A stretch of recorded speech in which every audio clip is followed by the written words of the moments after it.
Hello, everybody. Happy Tuesday.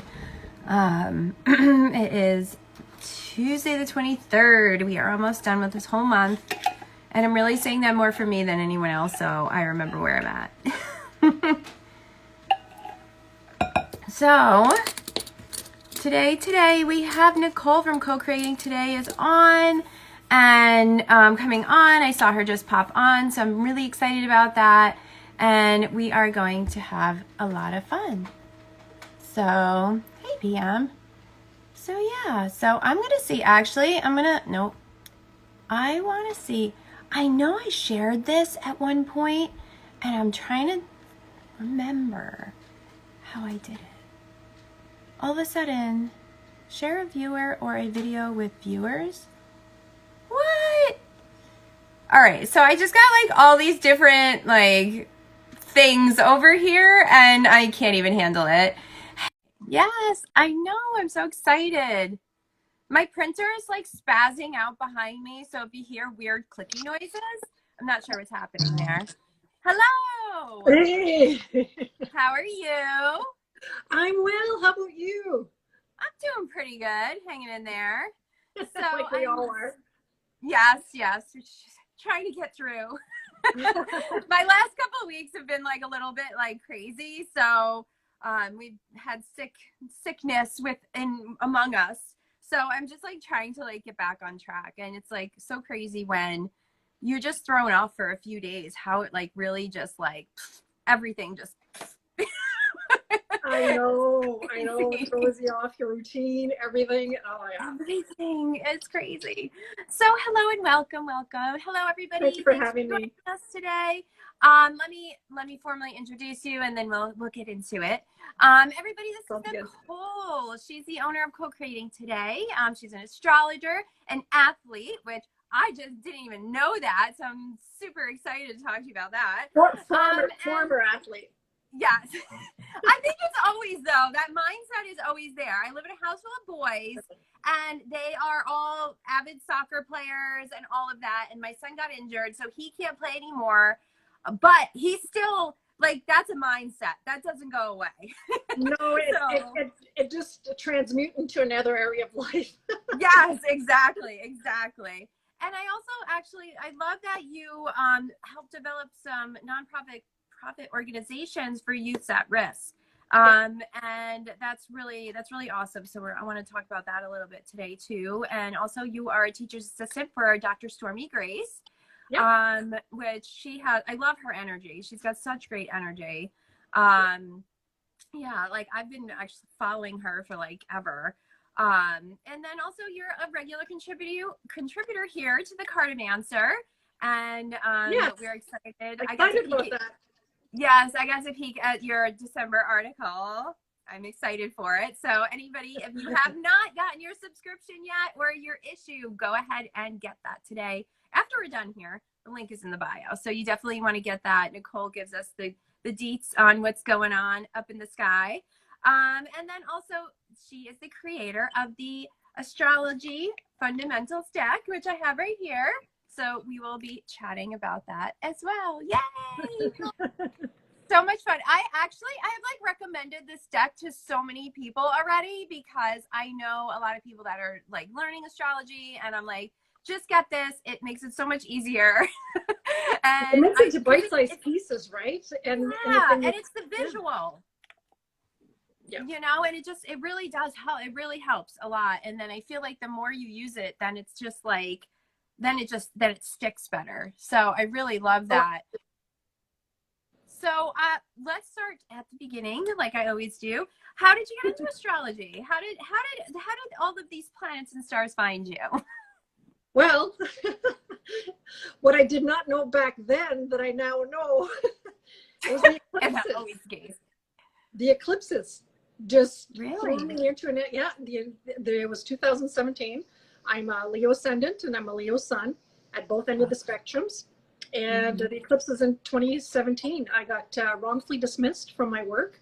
So there's a sun ending. You know, the ascendant is your first step forward that you put in life, right? And I got eclipsed.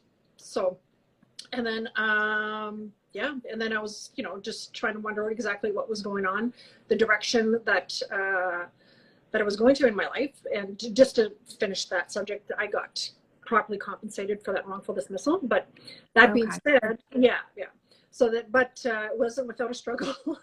But over the course of that, what happened was that, you know, astrology was lingering in the back of my mind. And then, yeah, so then the eclipses just happened. And the irony is 3 people I followed from the very beginning. I'm working with 2 of them this year. Oh, wow. How awesome is that? Stormie Grace and Nadia Shah. So, because I'll be speaking at her school, teaching in that speaker series next week. Next week, is it? Yeah, next week. I keep trying to add another week into this month, and it's not there, so I just keep reminding myself. So yeah, I was following these ladies, you know, from the get-go, and I just couldn't, you know, it's one of those situations where, you know, my thirst for knowledge couldn't be quenched, and I didn't just dip my toe in, I dove in. And that's what an eclipse does, right? It just really, it's projection forward into a certain area of life, and that's exactly what happened. Wow. And, yeah, I was fascinated. I was one of those biggest skeptics of astrology, funny enough, and here I am teaching it. I know, look at that. You're all like, you got a deck and everything now. So you totally just like dove right in. Now, what was the hardest thing for you to learn while you were really learning astrology?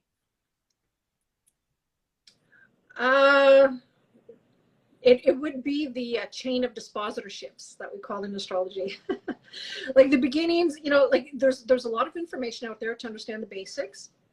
Right. And actually Stormie Grace is great, you know, with that YouTube Academy that, you know, that she's launched with all those free classes that I help out with. But aside from that, there's books all over, and I was doing a lot of self-study. But it wasn't until I got into a formal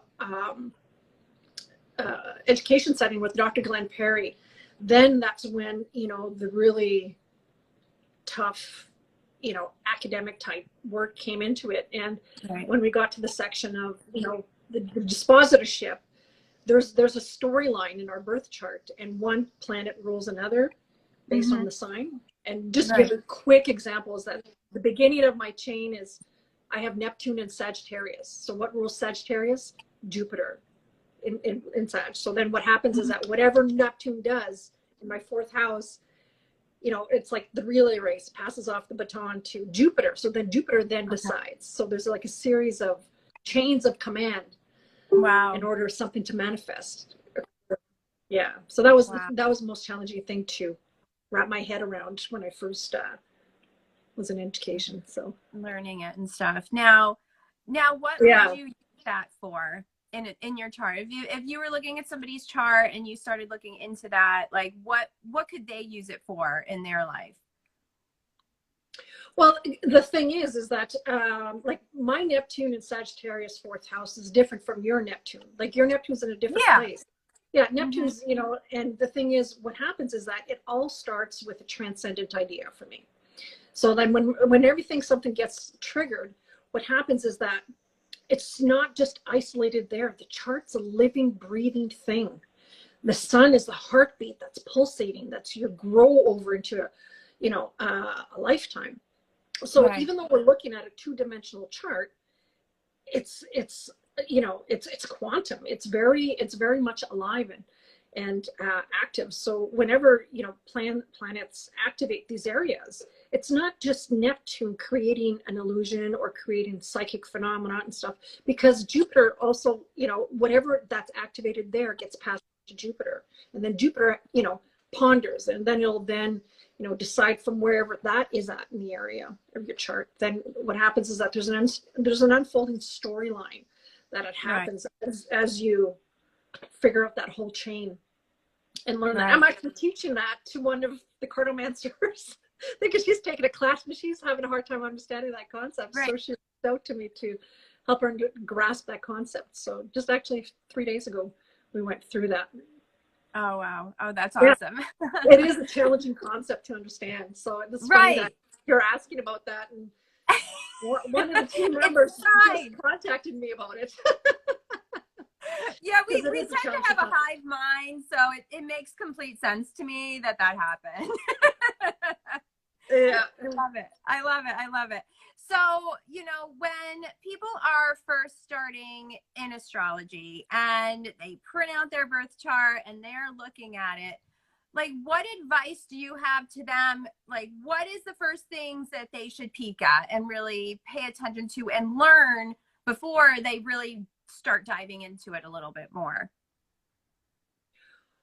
Well, the thing is, one thing that they should keep in mind is the planet is not separate from the sign it rules.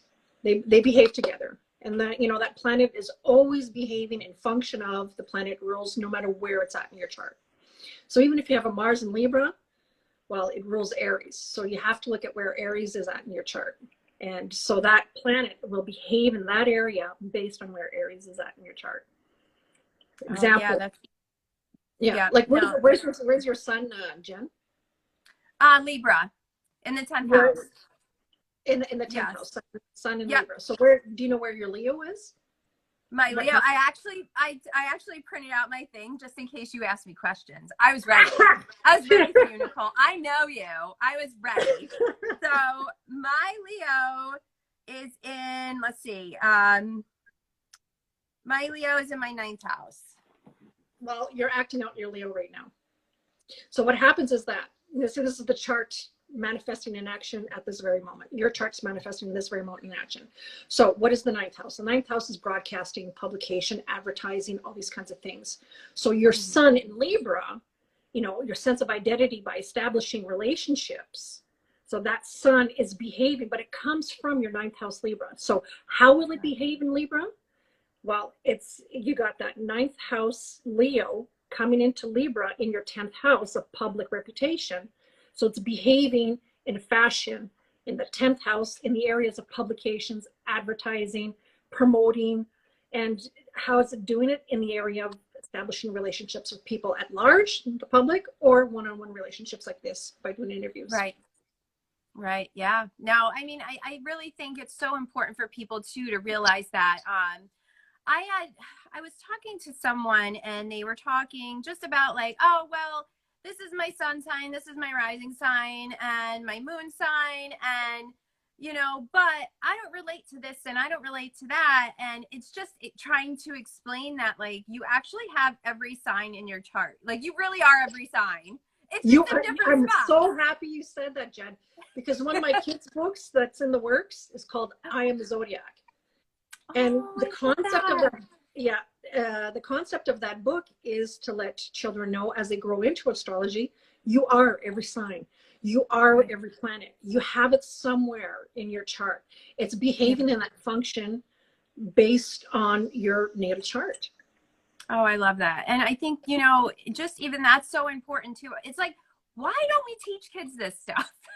Like, think about how much easier it would be as an adult to really dive into like the deep stuff if we already knew the basics, like growing up, right? Absolutely. Like, it's one of those things. I mean, why wouldn't they teach that? It's just so silly to me. It's like not teaching meditation in school, which, I mean, some schools are getting a little bit better with that, but like, why wouldn't we teach these things to them? Like, it's just so important. So important just to teach them how to deal with themselves and with other people, and knowing that everyone's not in these little boxes. They are really just a part of this whole big piece of the puzzle, like even what you were saying, for sure. And the thing is, you tend to understand yourself more deeply through astrology, and you like, the great thing about astrology is creates conscious awareness. And with that, you can help the conscious evolution of your soul and fulfill as much as you can on this plane, the promise that's within the natal chart. And, going back to school, it's funny you said that, because Alex Trenoweth, who's a phenomenal astrologer, she's written a book called Growing Pains. And that's her thing, is bringing astrology into the classroom. And she uses, as a teacher, astrology, because the thing is, we all learn differently. She needs to understand her students, as they come in from one cohort to the next. Where's that Jupiter? Because where that Jupiter is in their chart, she'll understand how they process information, because Jupiter is how we, the synthesization of information. And how do they respond to authority? Saturn. So as long as she knows where those two planets are, she knows how to discipline them in a responsive way, where they respond to authority, and you know, how to teach them so they get more responsive students in the area of education and in the area of a proper student teacher dynamic. And the same goes for parents. Right. I mean, just imagine that. I mean, really, like, if teachers, you know, the kid goes into kindergarten and that was like part of the paperwork they had to hand in. Like, really, how amazing. Like, here, the birth, we're going to print off this birth chart because we're going to see where you learn and don't learn. And even therapists, like, I mean, all the therapists in the schools like to use these just for these kids, even that have, you know, some difficulties too. Like, wouldn't that make it so much easier for them to make these like plans for these kids, like even the IEPs or the 504s or whatever? If you know, if you're familiar with that, that's really in the school. You can have for anybody who doesn't know what a 504 is, it's just like a plan for if like they have ADHD or autism and stuff. It's like they make them their own little specialized plan. So that's what we're talking about there. And wouldn't, I mean, like even like my second son has ADHD and he has a 504. He did when he was in school. And like, I'm even just thinking about like how much easier would it have been if they knew he was like, even if they just knew he was a Gemini, like right then and there, that would have been enough. Well, and you know what, Carl Jung, you know, a grandfather in psychology, was fascinated with the correlations between like what, and it poses the question, which came first? It's like a chicken or the egg. Is it astrology or psychology? Which one's what? Because they're both intertwined. They're both a part of each other. They're inseparable. Yes. And absolutely, the chart is a psychological roadmap. And if like psychotherapists, because my teacher, Dr. Perry, he is a psychotherapist for like 45 years who teaches astrology. And yeah, that's who I learned from. And you want to talk about having to get to the root of the matter, just like that. Because you see, you know, the psychological process at play within the chart. That's the quote unquote guilty party to the presenting problem at hand. Right. Now, and then you help integrate that. Right. So say you're looking at somebody's chart and you see something that's probably not so great. I don't want to say bad or anything, but something that's like a little troubling or a little like, yeah, I'm sure. So like, how do you go about handling that? Like how do you approach that with that person? If you see something that's like, whoa, you're like, whoa, but you don't want to like outwardly say whoa, but in your head, you're like, oh my God. How do you handle those situations? Well, the thing is, as an astrologer, like your job is to do what the client has approached you with. So, you know, basically when they're coming to see you, it's because there's it's a presenting problem. So there's some situations in life that they need clarity on, or, you know, if it's on, you know, consultation basis in the psychological area, you know, how do I deal with this and this and this? You deal with those areas. Now, sometimes, you know, you have clients that come and see you and say, hey, you know, I'll give you an example where her husband wouldn't divorce her. And what happens is that through the charts, I saw it would happen, but not in a pleasant fashion, because he was very ill, and he wasn't healthy. And he says, "No, I'm telling you, he won't divorce me." And I said, "Well," and I gave her dates when it would happen, and she was just blown away how it would happen. And certain things are very obvious in the chart and how that would happen. So she had Uranus squaring what we call in astrology a progress chart, which is your life journey. So one way or another, she would be liberated from that. How? That's where the Uranus factor comes in. Shock. Oh, wow. Suddenly. Yeah. Like, boom. This is like tower card situation for sure, right? Yeah. Let's see. Okay, so Amber has a question. How can an astrology newbie overcome the feeling of overwhelm? And where is the best place to begin? How can they, you know, you start with bite-sized pieces. You know, if where beginners tend to get overwhelmed is when they what I call the squirrel aspect. Oh, that looks bright and shiny, let's go there. Right. That, you know what, that can become easily overwhelming. And this is, you know, when you're talking about, we're going back to the beginning of our interview, is that where concepts, you know, my athlete life transposes into my astrology life is how did I become a world champion? How did I become a national champion? Mastering the basics. So that's what you need to do. Start, and you know, and before you start opening up and broadening your horizons within astrology, because it's impossible to know everything. There's so much to know in there. You got pick and choose your specialty, dabble in the beginning, see what interests you.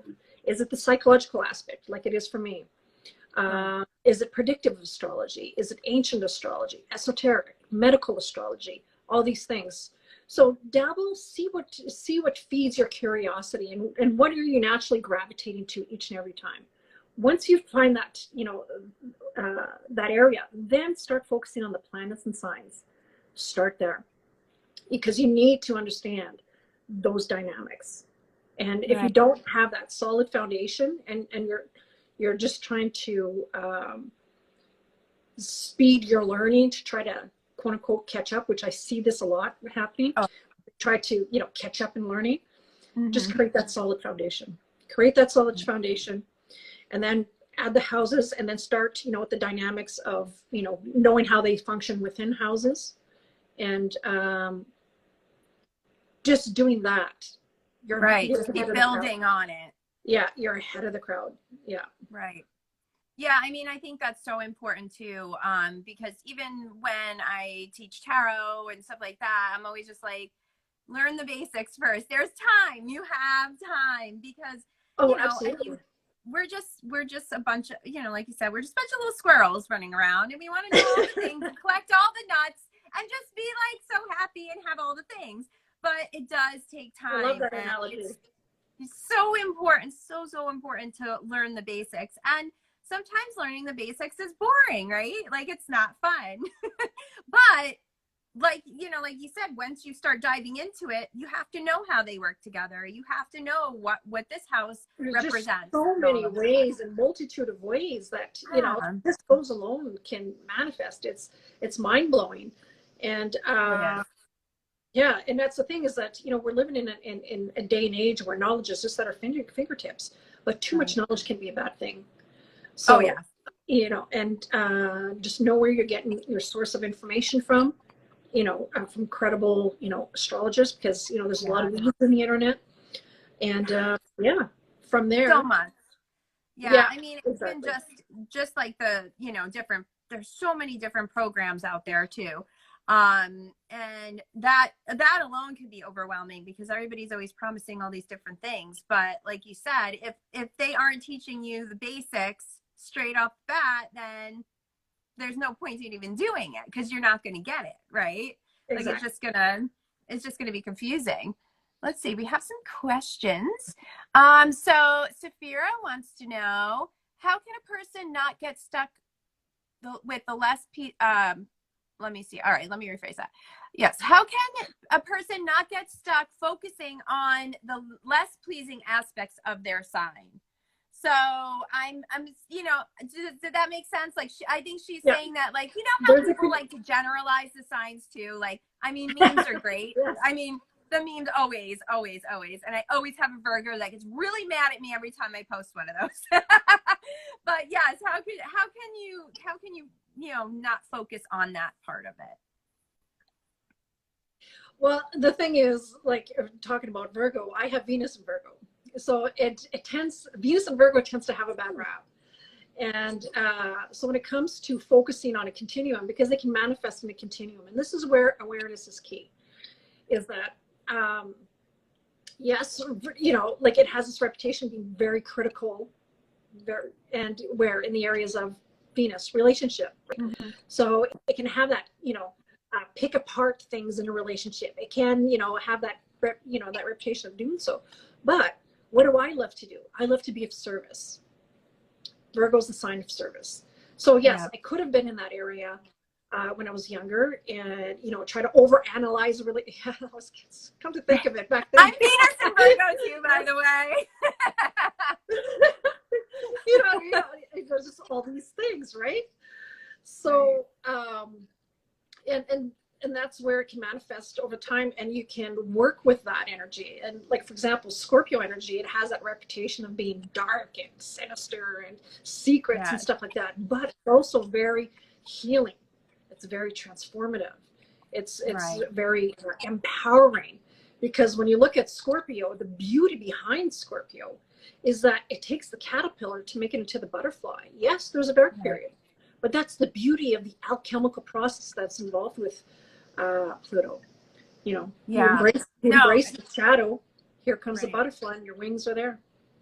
Yeah, and that's what I love with Scorpio too. I feel like it's like they want to take you down into the darkness. They want to plunge you down there, but there's a reason for it. Like, they're not doing it to be mean, and you may feel like it's mean at the time, but then after the fact, you're just like, oh, okay, so that made sense.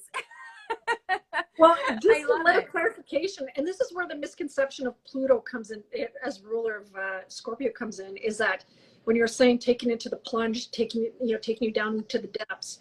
The thing is with Pluto, and there's this fear around Pluto that it causes death. It doesn't. It causes crisis, but it doesn't cause death. Saturn. Now that's the ruler of Capricorn. And where's Saturn?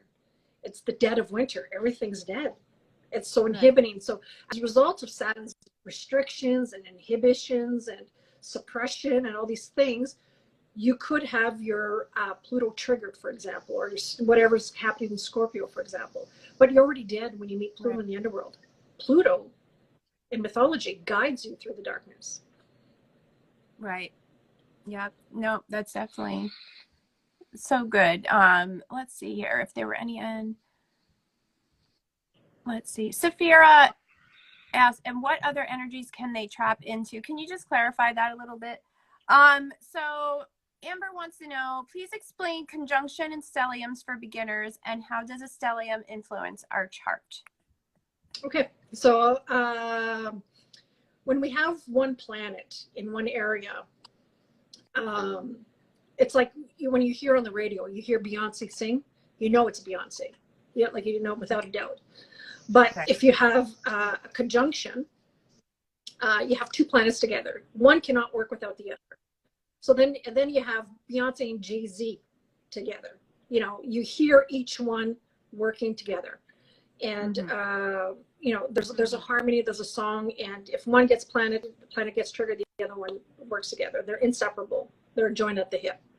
So now if you have a stellium, this, depending what planets engulf that stellium, it's about 3 to 4 planets. So if you have 2 luminaries, that's strong. Luminaries being the sun and the moon. So then 3 would be considered a stellium. So then 4 planets, within that sign, it would be like Destiny's Child. Then you hear all those background voices. It's all working together to create that harmony, and they all function together. So depending how wide or how tight that stellium is, it's a whole function of planets together that work in tandem within each other, and they cannot be separated from each other, interpreted together. Right. And now, what is the best way for somebody to work with that energy? Like, they may look at that and like, oh, what does this mean? It's like too intense. Like, what would your advice be to like harness that stellium energy? Well, when it comes to working with stelliums, there's a lot of focus in that area of life. So depending what area of, the thing is too, is that when you look at stelliums, they manifest in 4 different ways: people, places, things, or events. So for example, you have a, sun conjunct moon, so that's mother and the father together. Let's say it's in your 4th house. So you have that harmony, depending on what sign it is, they work together within that house. So what affects the mother affects the father, these things. And it's also where, on a personal level, your wants and needs are in tandem with each other, not separate from each other. For example, like I have a sun in Leo and I have a moon in Taurus. So my needs are met by ways that are ruled by Taurus, like comfort, security, safety, tangible items, touch, the senses, pleasures in those areas. Versus if they were together with Leo, my identity in the areas of validation, personal creative, my creative works and all these kinds of things, then, my needs would, it would be that extra emphasis on who I am as an individual. And this goes back to the beginning of our conversation. We were saying, I don't identify with this or that. So if you have a Sagittarius a Sagittarius ascendant, and you have this stellium in Virgo right here, of course you would identify with Virgo because there's just so much energy there that you can identify with it more, depending what planets are there.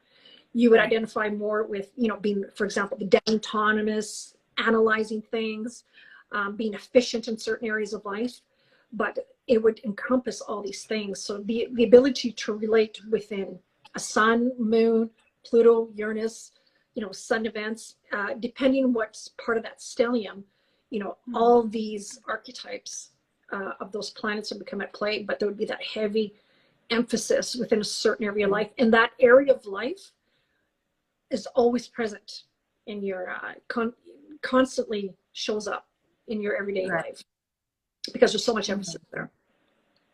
Yeah. No, that's good. And I think that's really important for people just learning, because I've even come across people that are like, oh, well, I have a, stellium here, there, and it means this, and that. And it's really not what it meant. It was really like the Google definition of it. So thank you for explaining that for people. Challenging to interpret. Yeah, stelliums are very challenging to interpret because, the client will know their chart best. And that's where the dialogue with the client is very important, because they, like, by understanding how that, that stellium is manifesting in their life, just because, it's challenging enough to see how one planet in a sign in a house can manifest, because you have 3 layers that have a variety. It's like a Rubik's cube, you know what I mean? Like, how you're changing these things up.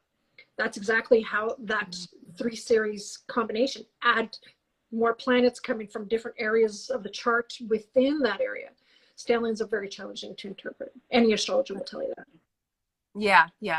And so there's another question here. What houses are key to focus on this time of year, and which planetary energies are best to draw upon? Okay, well, and we are. I'll take away the houses because the houses are personal. So wherever you have Taurus and Scorpio in your chart, because this is where we're moving into the eclipses. Yeah. And this is a very powerful eclipse, let me tell you. It's different. But the thing is, the difference is that the nodes haven't completely shifted into Taurus and Scorpio yet. That'll happen in December. But they're in their tight range. And this type of eclipse is the same type that happened back in 2002. And then after that, they shift.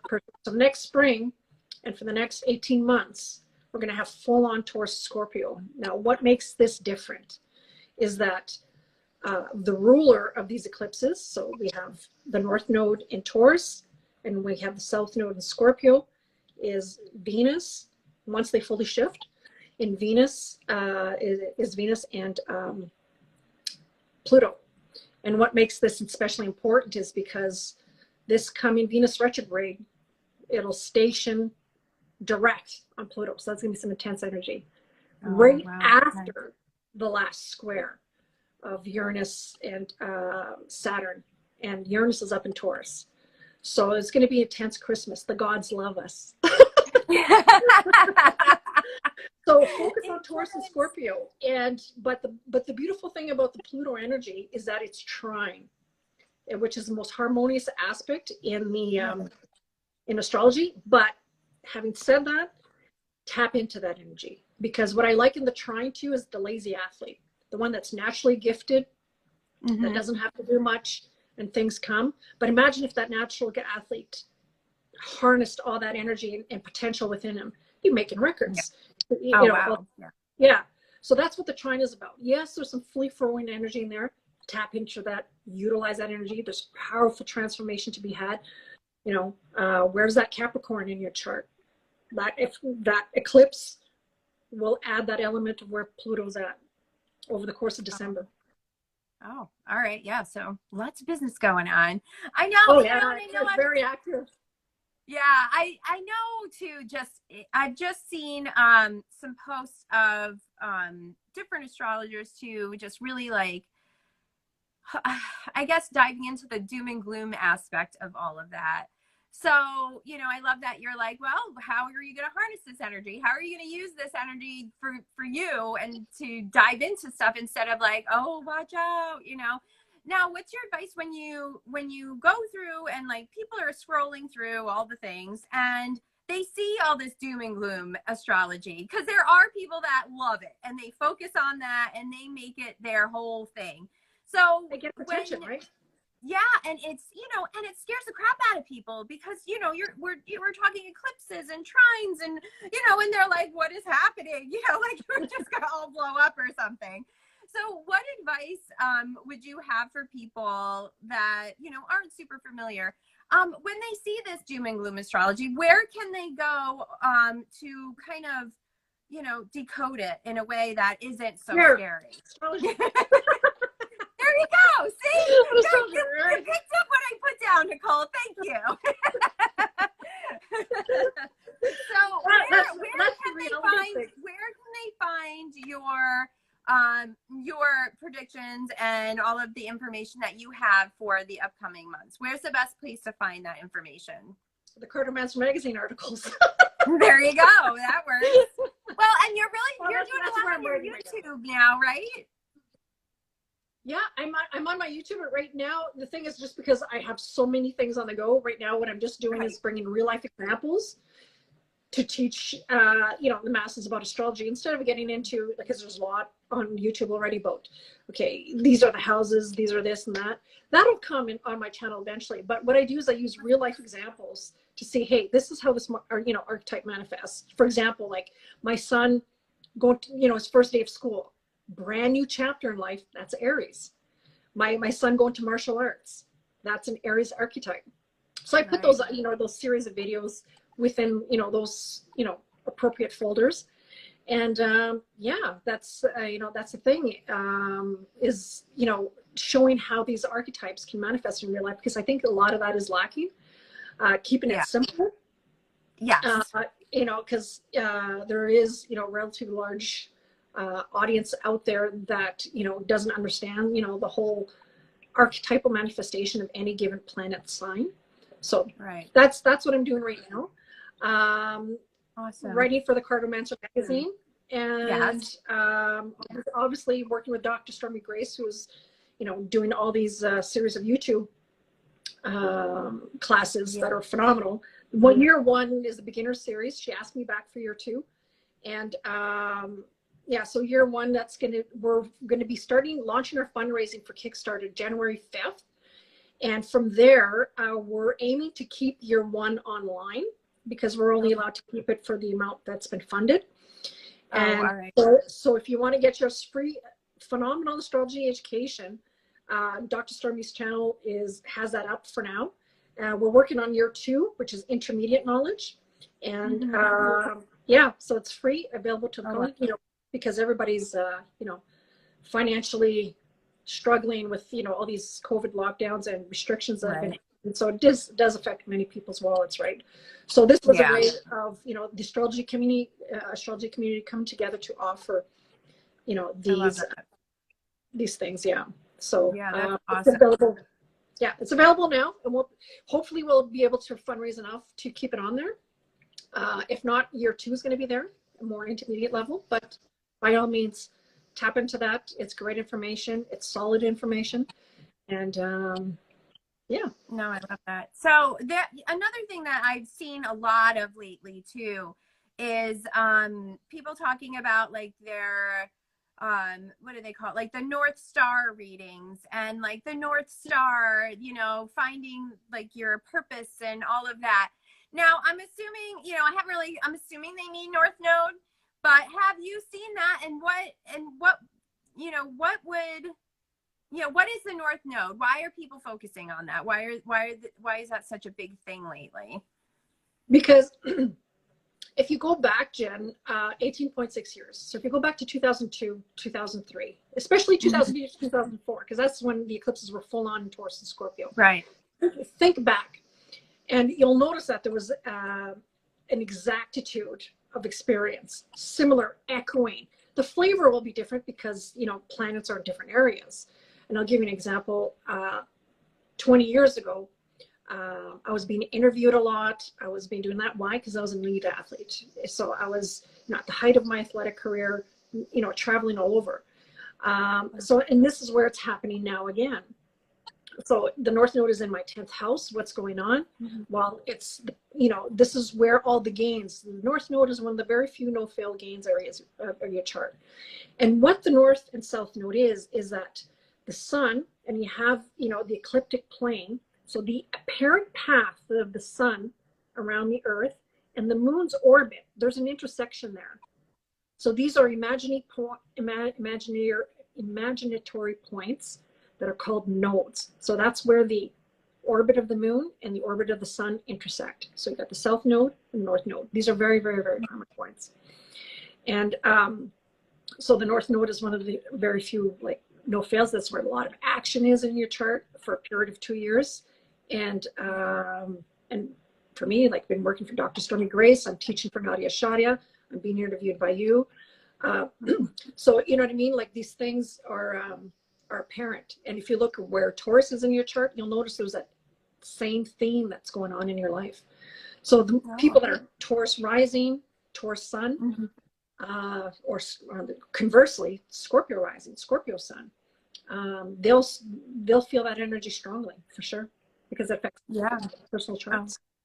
Yeah, no, and that's good and I like that too, that you gave, like, just those examples of where to look too, to really see what, you know, what think that back, like, do your own research. That's what I always suggest to everybody.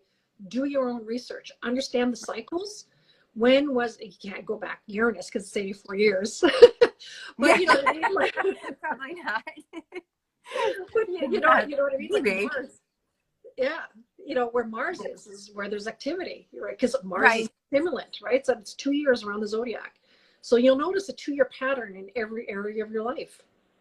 Right. Yeah, no, that does. It makes so much sense too when you really sit and think about it, when you really, you know, give yourself that time to look at the dates and be like, what was going on this year? What was going on that year? And just to see how, you know, those patterns and how things are coming back around. Like, even like you said, like 20 years ago, you're doing interviews, and here we are now doing interviews, you know?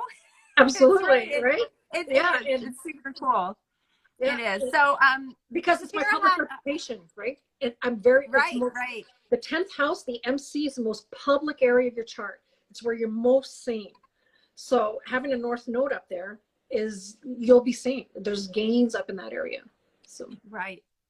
Yeah, definitely. And I think it's also too, you know, when you do find all this stuff out, whether you do your own chart or you know, go to you to have your, you know, chart looked over, you know, I think it kind of helps. It's just encouraging too, because sometimes, you know, and I always talk about intuition and stuff like that, and people tend to ignore it. And I feel like when you are able to dive into your chart and really see all these things happening, it kind of gives you that little nudge, like, yeah, see, these things are happening for a reason. Like, listen to that intuition and go with your gut when you're making these big life decisions as well. Absolutely. And funny part is, I tend to attract a lot of psychics as clients. Right. You talk about intuition. I know you talk about intuition, and it's ironic because the actual manifestation of what's about to happen hasn't happened yet. But that being said, their chart just drives them. It's like they know, you know, it's coming up, and like that energy builds up and they act on it.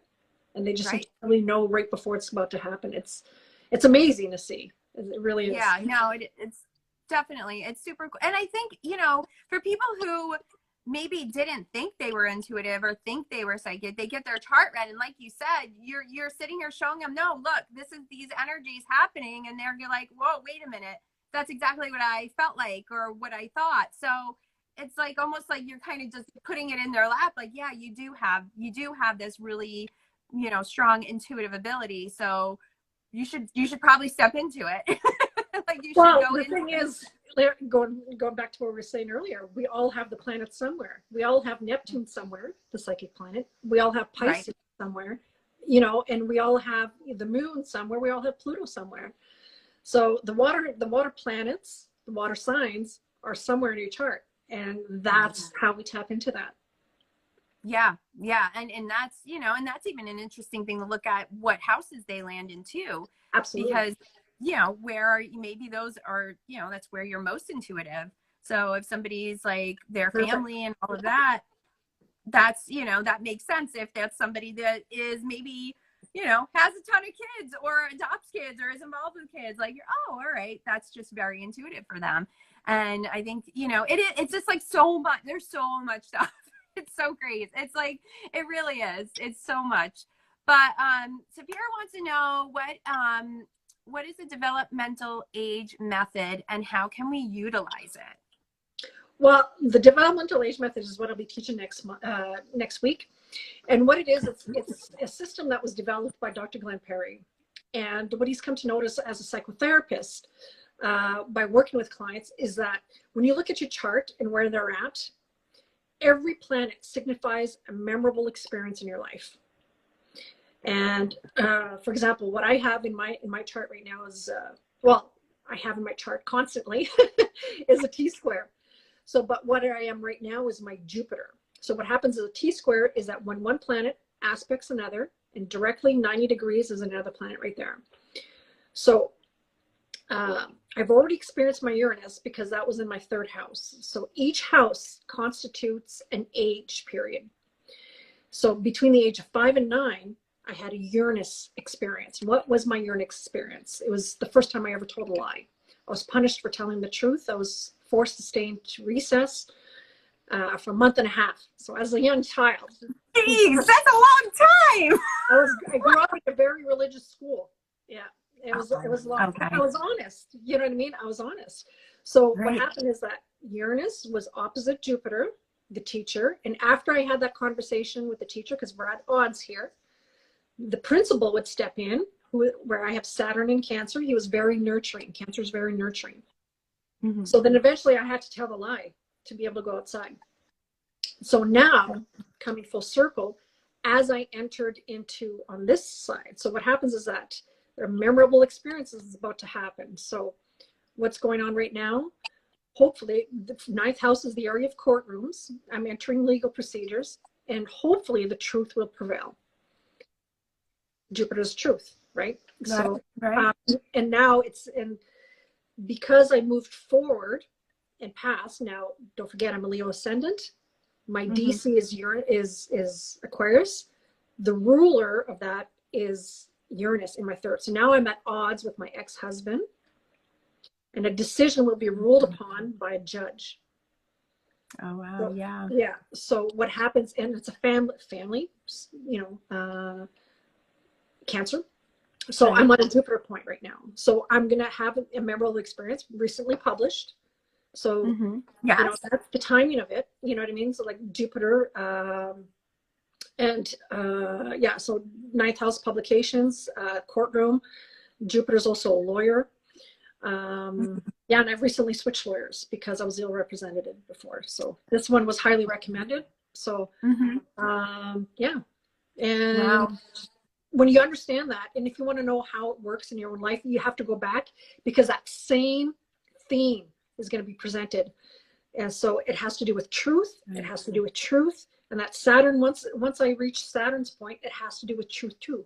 Maybe I'm the authority figure mediating some truth here. I don't know. Right. But, you know what I mean? But yeah, definitely. Aspects, there's a definite theme there. And when I worked with clients, they even forgot, and I would have to jog their memory. Like one client would say, well, something happened, you know, within your neighborhood because of the area of life they were in. Something happened within your neighborhood. And this, that, and then she's like, oh yeah, you know, a client, you know, something happened. She had a car accident. Okay, so she got hit. So I'm like, okay, so things turned out okay because, you know, it was in a positive aspect to this Mercury in Leo 8th house. And so what happened was I said, okay, so what happened when you're at this age? Because the reason why is I wanted to determine because she was at a very important point. So if I understand what happened here, I can, I can understand what's going on there. So I said, being in the 8th house, there's a transformation. There's something had to go for another to go new, right? And I said, did you get in an accident? She's like, no, I don't know. And you have to jog the memory. I said, well, Mercury's a vehicle, and these kids, short distance travel. And then all of a sudden she remembered I was going to a birthday party, Leo, solar return, birthday parties, and all that kind of stuff. Mercury being in there, traveling for a party, and the car got totaled. Wow. And she's like, oh my God, I totally forgot about that until, it reminded me. So I'm like, okay, so now I understand what was going on. So then we can work with what's going on, where they're at any given moment. So it's a different lens to view the chart. And it just goes to show there's an experience to be had about a planet within a house. And it's a developmental psychological aid, and it's based on depth psychology. So the minute I entered my house, truth finally started prevailing. That's when I got my settlement. The wrongful dismissal, the truth was acknowledged. And then a 2-year battle was something else for my son life. Benefits to kick in to say, no, I'm being honest here, and you know what I mean, you need to pipe up, and so as soon as that happened was the catalyst for the other one. So I'm like, and I remember specifically I collapsed, and I was like, after all that work, it's like, wow, the truth does prevail. Wow. Yeah. So, and that's significant of my Jupiter throughout that whole 10-year period. So it has to do a lot with what you experienced during that time of life. Right. Yeah, that's really interesting. Like, geez, it's a lot to take in. It's a lot to take in because you can really dive into that, and it's like, well, then I'm like thinking about what things that I'm like, whoa, wait a minute, now I gotta look at I gotta dive into that a little bit. Yeah, because each one is an area of life. Each house constitutes an area of life and a period of development. Because, like, for example, the 6th house, what are we most preoccupied during the 6th house period, which is 2027, day-to-day work. This is when we go to university to, what we do repeatedly to become masterful. So we go to school, we get mastered. That's a period of life. And that's where the depth psychology comes in. It builds on what ultimately, simply stated, the DAM, Developmental Age Method, provides a more fine-tuned detail of psychological models presented by Jacques Piaget, where he had 4, then Erickson, where he had 8, and it goes even further with 12 different stages, represented by the 12 different houses. That's really cool. That's really like, and that's my like, really just dive in with that. Wow, like that's awesome. So we have one more question here, and then I want to talk about your deck a little bit, because we're almost to an hour. Like, how, like, really? Oh. What just happened? So what can we watch for or look out for this new moon, full moon we have coming up on Friday? Like, what advice do you have for that? The full moon eclipse. Yes. Squares, conjunctions, oppositions to your personal planets. Are they making anything to personal planets? What are the personal planets? Sun, Moon, Venus, Mercury, and Mars. Are they making any of those aspects to your chart? Or your angles, the ascendant, descendant, midheaven, and IC. Are they making any aspects to your chart? You can expect some changes, but what these things do is just propel you forward. So there's nothing to fear. It's just working with this energy. Some, like, for example, if you say, oh my gosh, I got a square and this and that. Well, aspects of tension are needed to create change. Give you an example. A woman having birth, we can see this in a chart because there's a square.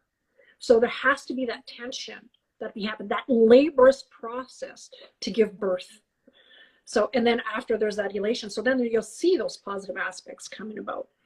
And, the experience of birth will be different based on, what planets are being triggered, mind you. But squares are aspects of manifestations. They get things done.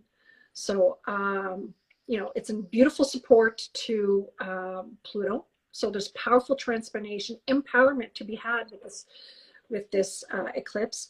And it's really bringing up a focus on healing the shadow, and bringing all these shadow things to the forefront. And I think this is a prelude, in all honesty, and I'll be doing a video on this, is Pluto entering Aquarius. And what I think that's going to do is that, because it's going to bring up the shadow in humanity, because it rules humanity. And for the collective to be enlightened, which is Aquarius, and for the collective to reach awakening, you have to purge the shadow. So by going through an alchemical process of, purge, everybody, and that's the concept of Aquarius, everybody doing their own thing for the purpose of humanity. So being unique while still working within a group for a common cause.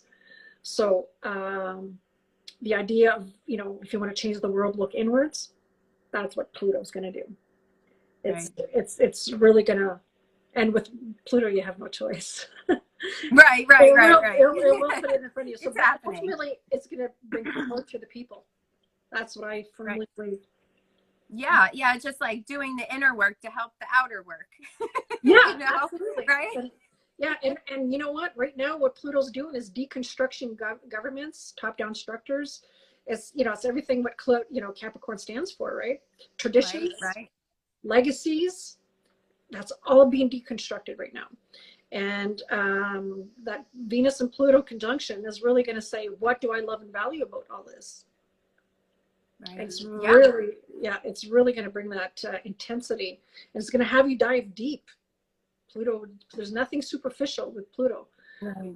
So yeah, it'll help you dive like deep. all in. Yeah, it's all in. And it's going to, and it's right around the Christmas time, holidays, Hanukkah. I know. All these things. So what is about all these traditions that are that we love and value? What do we, about the structures that are in place, top-down structures, governments, do we really need all this? It's all going through. Yeah.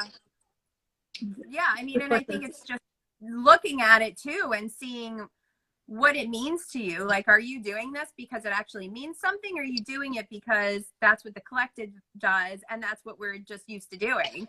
So it really just gets to like the nitty gritty of all the things. Yeah. And one thing to keep in mind is that when you read general horoscopes, you know what I mean? Like they'll just say the energy at play, on a collective level is so different from a personal level.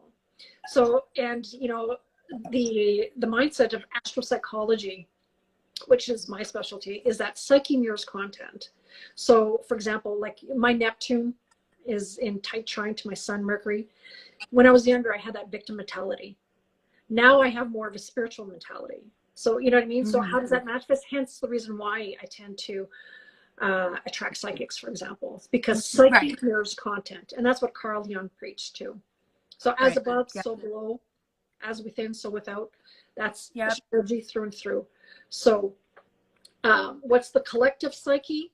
Tends to manifest on a collective level when it comes to cosmic energy at play. But what happens to you personally is based on your own inner work. Right. No, it does. And that makes so much sense. And I think that, it's really, I think it's really great too, that for you to like clarify that as well, because I think that people, they don't know the difference, like what a collective reading and the personal reading, they just read whatever they read. And then they're going into these like fear mentalities on things that probably it's not going to affect them that way anyway. And here they are, so I think that's really important for people to know, is to really pay attention to it, make sure you have a trusted source and see like what it is. Like, are these personal, or are these for the collective? Because it is going to be a little bit different for sure. But we are actually almost to now, but I want to talk about your deck real quick. So we're going to go over a couple minutes. No problem. Yeah, so it's happening. Sorry. So Nicole just recently came out with this new deck, Astrology Fundamentals. Can you tell us about this deck a little bit and the best way to use it? Okay, well, you can use it. There's a multitude of ways in the way to approach the deck. It's a flashcard deck, and it's an astrology education tool to help your learning journey. So what it is that they're segmented into sections, and it offers a way to bring things down into bite-sized pieces. So tons of information on each side of the card. And if you want to focus on the planets, and this is the reason why this was done in a fashion like this, is so you get to know what the glyph is too. So if your goal is to memorize, you know, I need to know these glyphs, like some students, like I know I can relate to it so much because that was my challenge learning. It's like, hey, I have to memorize what this is. I have to memorize what that is. And instead of looking at, you know, glyphs and understanding, like for example, Aquarius, and then when we get into the planets, even the elements, understanding the glyphs of the elements, so that they serve a multitude of functions to help you memorize the glyphs as well. Where's my planets? There we go. Good old Saturn. So you get to understand, you know, the glyphs at hand as well. And so you can use them to understand the planets. And if you're taking courses, like for example, hey, if you're just even taking the YouTube for Astrologers course on YouTube from Dr. Stormie Grace, you can take the cards at hands. If we're talking about houses, planets, or whatever, you can just focus on certain sections at a time, making it bite-sized pieces. So there's keywords, and if you're looking to understand your chart, grab let's say Mars 7th house Libra. Grab the Libra card, grab the Mars card. There's keywords for all of those, and use that blending, and you'll see by the context of the house, 7th house, which is relationships, you know, how you socialize, how diplomatic you are, how do you know, mediation and all these kinds of things, intimate relationships as well as business relationships. So that 7th house card, Mars, action, all these things. And then Libra, for example, you know, having, you know, that additional layer to it. Then you'll see there's some keywords there that you can blend together that fits personalized to you. And that's when you start to really understand the dynamic of a certain planet within your chart. And then, you know, use them to understand different planets in different areas of your chart. And then you start to see the picture come alive right in front of you. Right. Yeah, no, definitely. And that's like I said, I recommended this to a couple of people I know, because I'm like, just use these and it's just a lot easier. And I'm also a flashcard person. Like when I was in nursing school, I used to have like stacks of flashcards. So like I saw They're that. so helpful, aren't they? And you know what, the thing is, I want to say something, Jen, is that in my frustration of, you know, when I was starting astrology education, there's a lot of stuff people just put out just for sake of publishing. And you know what, I said, I am never going to be that person. And before I came out with these, I did a market research, read every single review, and one stuck out in my mind. It said, it was a woman.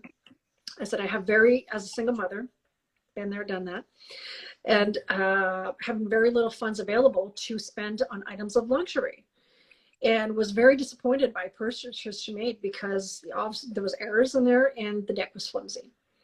And then I said, I could relate to that comic so much.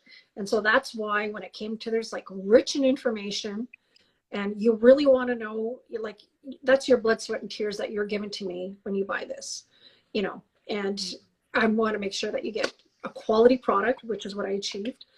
And everybody that's had it just can't say enough about it because, you know, the work put behind it. And my computer crashed. I lost everything and I had to redo it all over again. So stop! No! Done twice. Yeah. Oh my gosh, I'm so sorry about that. I had that happen to me once, and it is not a good feeling. No. And see, the thing is, I remember exactly the culprit because I was looking at it. It was a new moon square Uranus. And I'm like, I should be good. It's not Mercury retrograde. I don't need to back up my information. So, and then what starts at a new moon gets accomplished at a full moon. It wasn't until the full moon in Aquarius I finally got all my information back. So by going to like computer stores, the damage was too extensive. They couldn't fix it. So I had to send it to a data company for retrieval. $1,000. Wow, and that's a long couple weeks too, I'm sure. It was months. It was months, and then oh my god, wow. So what happened was that I lost. They couldn't retrieve that, but most importantly, they got all the pictures back from my son. That was between age 2 and 4 because that he just kept replaced. So So Oh my gosh. So double duty went into this deck for double sure. duty. Double duty. So that's awesome. So Amber has been posting all the links so you could find Nicole's products and all the things that she does co-creating today. And so definitely be sure to do that. If you buy her deck or anything, make sure you post and you tag her and talk about it. It helps a lot. Use the C10 code for 10% off. No, there you go. You get discount. So definitely be sure to grab that. And definitely, tag us here at the Cartomancer as well, because we love to repost. We love to see it out there in the world. It's exciting. It's exciting for us too. We love it. So, well, thank you very much, Nicole. Thank you for having me, Jen. I really appreciate it. Yeah, and thanks everybody for joining us. And if you have any questions or anything, you can go ahead and find Nicole online, or just tag her here as a question, and we'll help you out. All right, guys, you have a great day. Thank you. Thank you. Bye. Bye. Bye, everyone.